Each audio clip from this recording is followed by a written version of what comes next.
Hello, ladies and gentlemen. As many of you know, I am your oh so lovely host, Reddit Tev Salmar, and I have some big stories that'll take us from the outskirts of Bandahar to the center of Kham.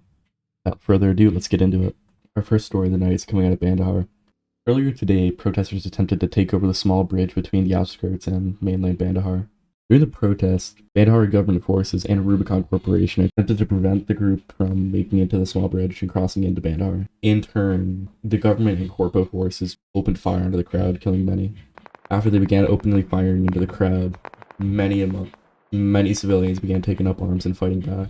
We reached out to Chairman Ziad about the incident. Here's what he had to say. The Bandahar government does not negotiate with armed rebellion. It's sad that armed terrorists hid in the crowd. We also managed to speak to some of the protesters after the fact on an encrypted radio channel. We took over the factories and the bridges protesting, and then Rubicon and AFB opened fire on peaceful protesters with no weapons or anything. They opened fire, killing over a few hundred at the bridge as well. It was absolute carnage. And they brought out a bunch of BTRs to open fire on the crowd as well. It was chaos. And then we decided to go armed, and we got guns and shit. Killed a bunch of the AFB. They were shooting at innocent civilians, and we stole a bunch of the APCs. And they even drove one of their own APCs into the river. They're really smart. So, what was the outcome of today? Pretty much, Bandahar got fined hella money, and it just shows how incompetent Ziad's government even is now. How much more incompetent it is, and that's why we need a new government in. The Rubicon Corporation also made a statement.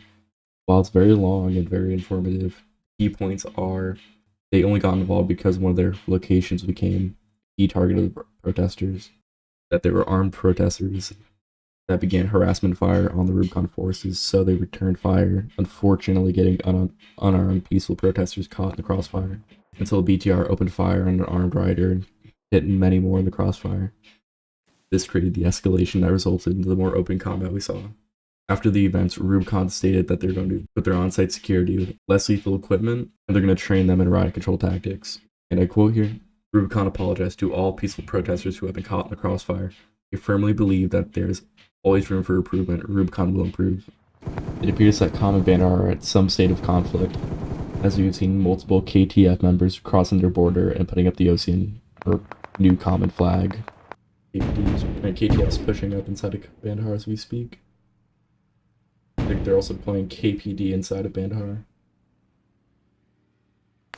The shell of Bandahar. Also, it appears an IFV is being fired. It's a little way out on the outskirts right there. And it looks to be Sokovia and BMP or BTR. Looking like we got KNG forces on top of the apartment complex. Backing out, I guess. Yep, KTF. Moving up with the beat with the Bradley.